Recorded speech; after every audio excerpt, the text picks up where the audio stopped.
Well, the big blue Smurf magnet is poised and ready to go back into the 83 F-150. Did a little bit of scrubbing in here last night, degreasing on the areas that would be covered by the engine, and then I'll just get the rest later. I just need to get this thing in here, but wanted to get all the obvious stuff degreased. So get her off the stand and get the spacer plate and the flex plate on, and then it can be hoisted up and whoosh, and hope it goes whoosh. But doing this by myself, this can sometimes be a little tricky. It's nice to have a second pair of eyes and hands, because it inevitably gets hung up on something and you need to kind of be in two places at once. But anyhow, I've done this a lot of times over the years, so just take it easy and slow. Don't force, don't pull, don't rush, and it'll find its way in there. Well, the engine went in as close as it possibly could to whoosh and in with just one person setting it in there. What's nice about this truck is you don't even have to take the hood off, as you see here. And to get it up and over the front core support and grill and everything, it actually goes in easier sideways. And then I turn it when it gets past that. Set the valve on the engine hoist, just crack it so it slowly is going down on its own. And you can hold the top chain, the leading chain, and twist it and just guide it down and in there. Never, ever, ever, ever put your hand in between something that's moving, being supported hydraulic, and anything else. Just always have your hand up on top, and that way if it falls away from you. Once you get it down and in there, have your studs on the torque converter lined up as close as possible to match up with the holes on the flex plate. There is a drain hole in some of these torque converters. Mine does have one, so you need to make sure that drain hole is going through the drain hole in the flex plate, and not lined up with a bolt hole. So just keep an eye on those things.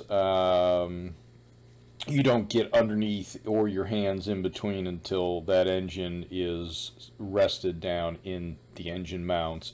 You're going to have the transmission on a floor jack, ideally with piece of plywood, something like that on it.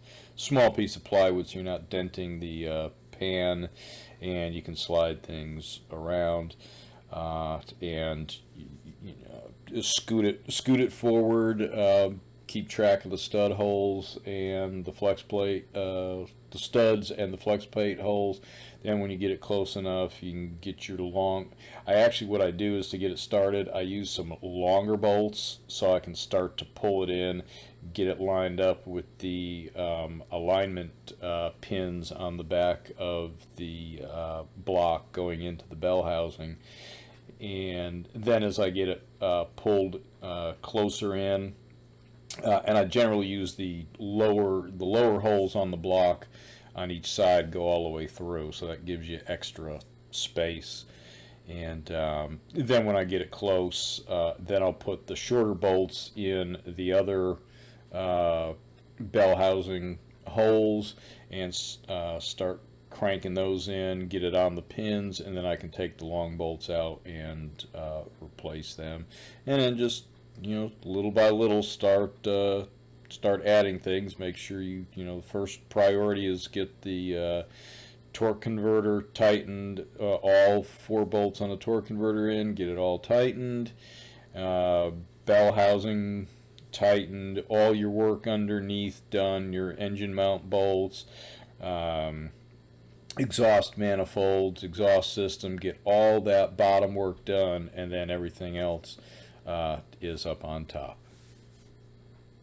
Well, now that you've got the engine installed and everything is tightened and filled, all levels are checked, anything that can spin or leak is checked, and rechecked.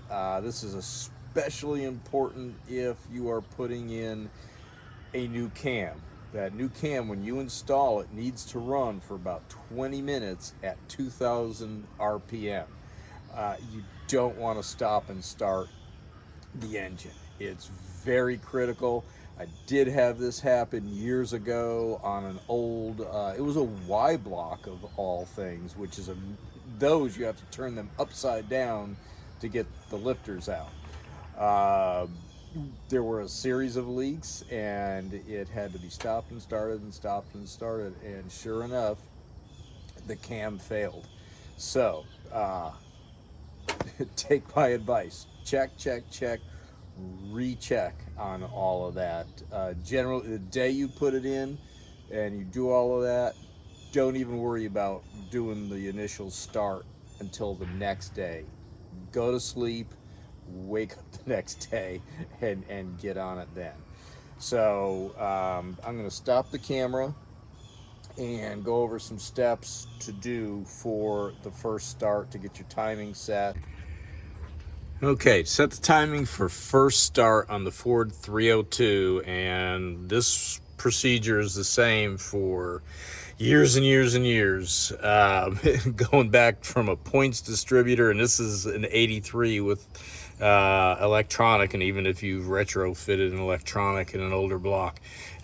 This is number one on this corner here, and they were kind enough on these to label it number one. Again, you can make number one wherever you want to be. It's all relative. Just the firing order has to be correct. So anyhow, I have this set at 10 degrees. We're going to go back to that in a second. I made a mark on the I made a mark on the manifold here, so I have something to aim for, because it's incredible how bad you'll think you go, oh yeah, it's pointing towards that, and then your perspective changes a little bit and you're off by an inch. So a mark that you can kind of look straight down on is helpful. And the electronic seems to fire, and you can kind of tell by the burn marks on the end of the rotor here. It seems to fire right in the middle, where a point with the points distributor, they seem to catch more so on the leading edge, and your distributor turns this way. It turns counterclockwise. So now I have a replacement aftermarket balancer on this, because the original one had such a groove worn in it, and I had already done one of those crankshaft sleeve repair kits on it a long time ago, and that only helped it for a little bit. So this is a Summit balancer, and Ford just has a tendency to move their pointers around. That's why there are numbers all over this balancer.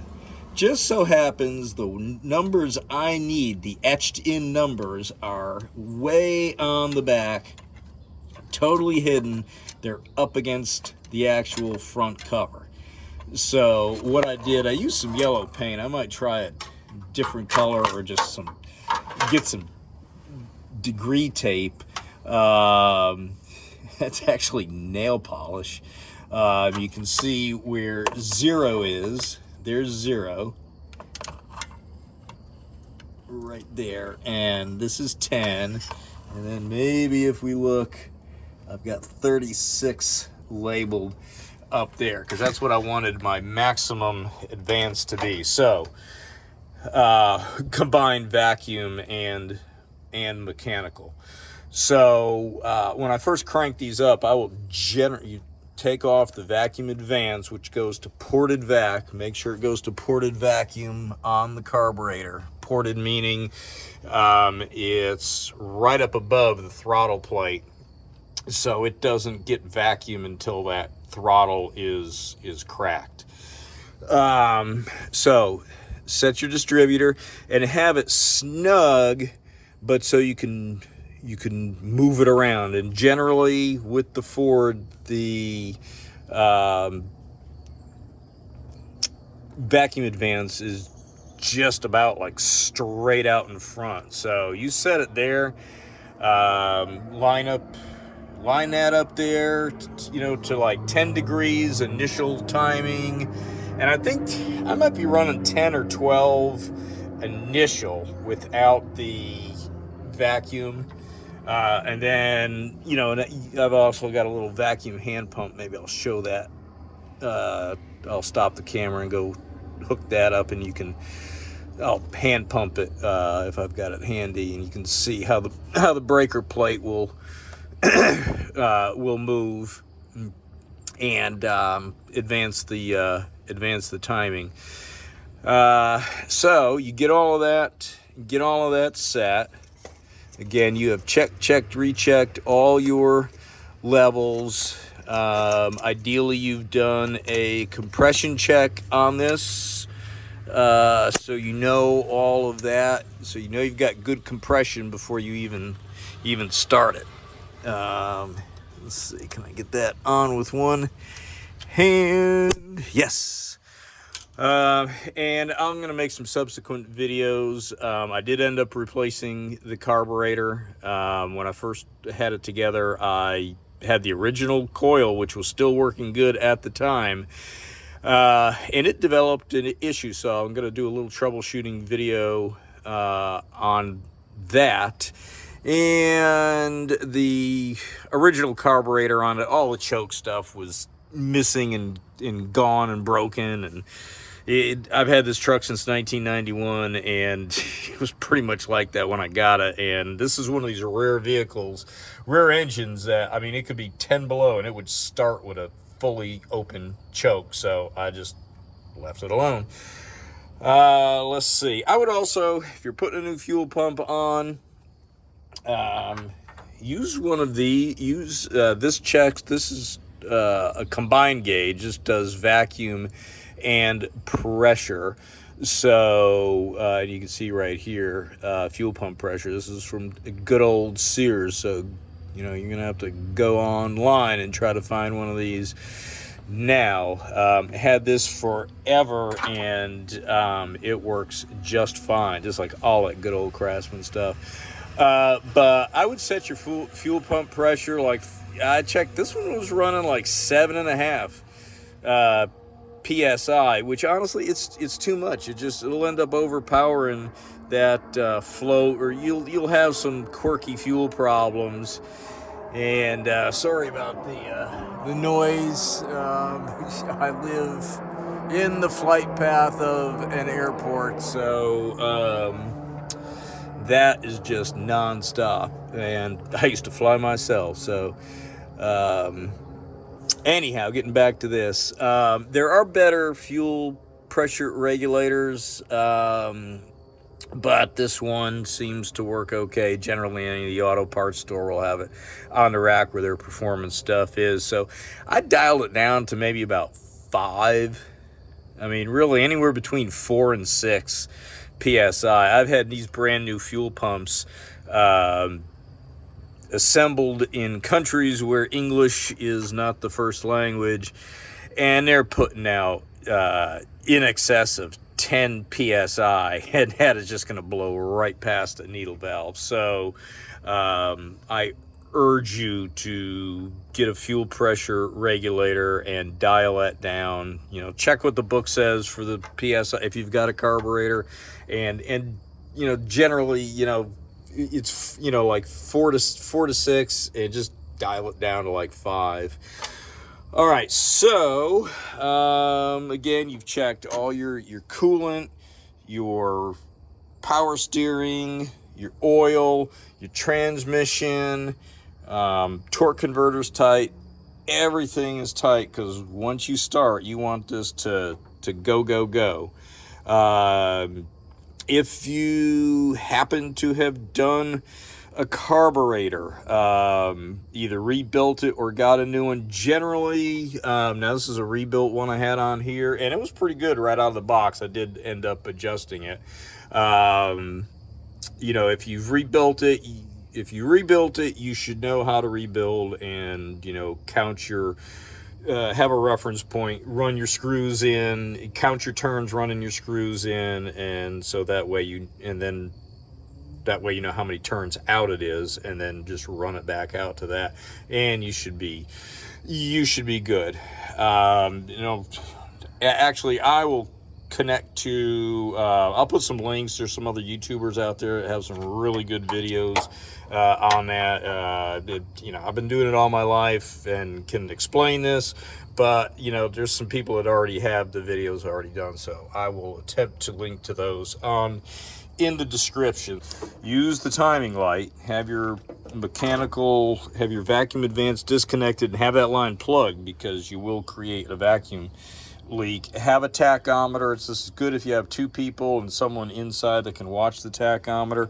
Have your timing light hooked up onto number one plug, and, you know, get your timing set as best as you can, and then run it right up to you know, to 2,000 RPM. If you've got a new cam in it, run it 20 minutes straight at 2,000 RPM. So make sure you have gas, and you know, after you get a few shakedown runs, dump the oil and put new oil in there. Put, you know, Rotella, Valvoline Racing, something that's got a lot of zinc in it. So let me stop this, put it on the tripod, and then I'll crank it up and show it run.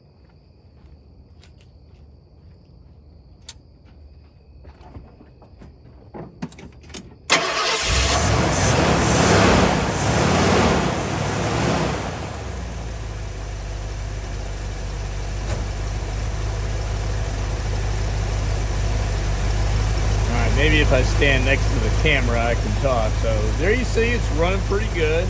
I've got that Edelbrock. This is, God, I can never remember the numbers. 2022, whatever the first bump above stock cam is.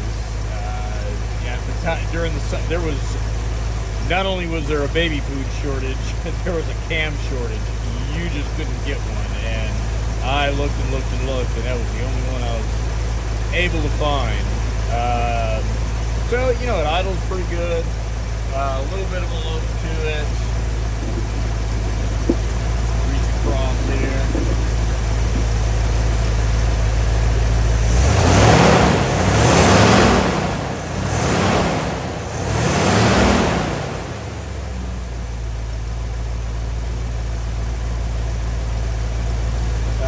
It's got 50 pounds of hot oil pressure, which is what it had before I took it apart, so that was good. After all those years, you saw in the earlier videos, those clearances were so good on that crank, and that's where all your oil pressure is made, is on the crankshaft, made and or lost.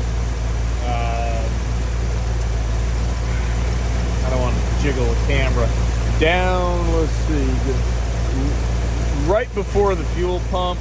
Put your fuel filter right before the fuel pump. That was something else I wanted to tell you. So filter your fuel before it gets to the fuel pump.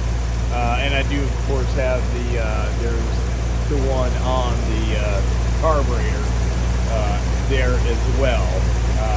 But this way you can monitor. You can tell if there's any trash or anything in there. Get a clear one. They have the plastic ones, the glass ones. The glass ones you can take apart and clean. So you'll see, it runs great. I've taken this thing on, you know, several 100-mile trips. I drive it every day. It's you know, it's reliable, dependable, and you've seen and hearing it run. Oh, Yoda the kitty cat is out here to help me show how to do a few more things with timing and such on the truck. I don't think he's going to be much help, so let's just get to this. I had mentioned about showing a vacuum pump and hand vacuum pump and how your vacuum advance works. So normally you would have your distributor here hooked to ported vacuum, which on this carburetor is over there, so that you only get vacuum once the throttle valve starts to open. And you'll notice, so at first you just got mechanical advance, and to help that out, as you accelerate, in comes some, so you probably see that move. So as I put vacuum on it doesn't move all that much. You get a few degrees out of it. All right. So there's your vacuum advance, and you're moving the breaker plate clockwise, because the distributor rotor is turning counterclockwise. So you're effectively going forward in time by running the point that the coil discharges ahead in time. It's working on those when that pickup passes that proximity sensor right there. Let's see. You can also, this distributor, I gotta tell you, this is a Chinese distributor I'm not all that fond of. And something else to be aware of when you change your if you have to change your distributor, make sure the gear on the end is the same material as the crankshaft. In other words, don't mix steel and cast iron. They will destroy each other. Generally what will happen is the gear on the end of the distributor will just get worn away. So you got to keep steel with steel, cast with cast, or they do make some bronze gears, which will kind of work and play with both of them. But the other thing is, and I can't remember what size it is, it's a very small Allen, long Allen wrench. It'll go in here, and you can adjust how much vacuum advance you actually get. You can limit it or open it up. Now this one, I'm pretty disappointed, honestly. I only got about a degree difference in it, and generally, like on a stock distributor, you can get lots of degrees, or a well-made distributor. So I will probably be changing that out at some time, but there was a budget here involved. So let's see what else you can use. Like, let's say for some reason you do not have a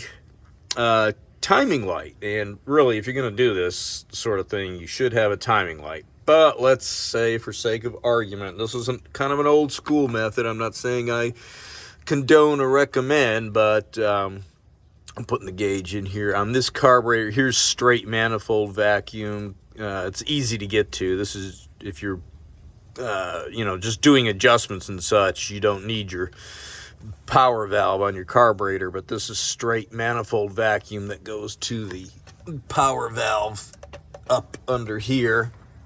And let's see, can we also see they're way up under. I can right back there. There's one of your two mixture screws. There's one on each side. You need a flexible, long flexible screwdriver to get to them on this one. Anyhow, in a pinch way to set your timing. And this really applied more to the older engines, and didn't have the greatest advances in that on them. But you turn your distributor So you want to be hooked up to straight engine vacuum. And again, this one, to advance this timing, you would rotate the distributor clockwise is going to advance it. Counterclockwise is going to retard it, because then you're going in the same direction it's turning. If you go in the opposite direction, you're going forward in time. So you would turn the distributor to get your highest vacuum, and you kind of play with it, and you'll see you'll move it, and it'll climb up. You'll get, maybe between 17 and 20 inches of vacuum. So you kind of find where that definite end is, because then when you go too far, then it'll start to go back down. So turn it up, advance it to your highest vacuum, and then pull it back about 2 inches, and just for getting you going, and initial startup and run, whatever. That will have you kind of in the ballpark of where you need to be. So I think I get about 17 inches out of this one, and then I'll turn it down to 15. And honestly, even though it's, you really shouldn't do that with modern ignition systems and stuff. I'm not saying do this, but for when I put a timing light on it, I was pretty much on the mark of where I needed to be. On this, you don't want to really go, I think, a combined total advance of mechanical and vacuum of more than 36 degrees. Look that up, double check that. I'm just going off the top of my head, and that, I believe, is where I've set this. So anyhow, just wanted to add that in there. I hope you found this series of videos on doing a budget home engine rebuild useful. This was on a Ford 302 in 1983, but these same techniques, principles, processes apply to pretty much anything. So you can rebuild your Chevy, your Oldsmobile, your Buick, whatever. The only thing that's going to differ are torque specs and clearances and such. So again, hope you found this helpful and useful. If you did, grab your torque wrench and torque down on that like and subscribe button, and your timing light, and shine a light on some comments and share. And I'll see you on the next one. There'll be much more series on lots of different topics and subjects, from engines and cars to electrical, wiring, vintage electronics, plumbing, all kinds of stuff. So stay tuned, and enjoy, and thank you.